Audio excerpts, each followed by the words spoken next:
தரையிலிருந்து வானில் பாய்ந்து எதிரி விமானங்களை உதிரியாக்கும் நடுத்தர ஏவுகணை சோதனையில் இந்தியா வெற்றி.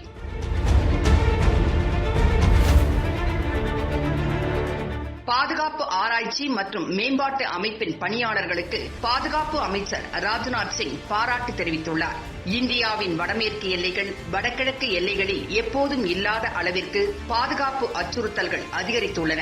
குறிப்பாக கிழக்கு லடாக் பகுதி எல்லைகளில் சீனாவால் அடிக்கடி பதற்றம் ஏற்படும் நிலையில் எல்லைப் பகுதி முழுவதும் இந்தியா முன் எப்போதும் இல்லாத வகையில் நிலையான ராணுவ கட்டமைப்பு வசதிகளை ஏற்படுத்தி வருகின்றது. பிரம்மாண்ட மலைச்சாலைகள், குகை சாலைகள், புதிய விமானப்படை தளங்கள் போன்றவற்றை அதிகரித்து வருகிறது. நவீன போர் விமானங்களை அதிக அளவில் படைகளில் சேர்த்து வருகிறது. அதேபோல விமானங்கள், கப்பல்கள் மூலம் எரியும் அதிநவீன ஏவுகணைகளை வெளிநாட்டு நுட்பங்களுடன் உள்நாட்டில் தயாரித்து அவற்றை சோதனை செய்து படைகளில் இணைத்து வருகின்றது. இந்நிலையில் கடந்த சில மாதங்களில் மட்டும் 20க்கும் மேற்பட்ட நவீன ஏவுகணைகளை சோதனைகள் நடத்தியுள்ளது. அந்த வகையில் தரையிலிருந்து வானுக்கு பாயும் நடுத்தர ரக ஏவுகணையை இந்தியா வெற்றிகரமாக சோதனை செய்தது. ஒடிசா கடற்கரைக்கு அருகே உள்ள சந்திப்பூர் சோதனை தளத்திலிருந்து பாதுகாப்பு ஆராய்ச்சி மற்றும் மேம்பாட்டு நிறுவனம் இந்த சாதனையை செய்துள்ளது. இதன் மூலம் எல்லை தாண்டி வந்து நமது வான் எல்லைகளில் பறக்கும் விமானத்தை அது எவ்வளவு உயரத்தில் பறந்தாலும் அதை புதிதாக சோதனை செய்யப்பட்டுள்ள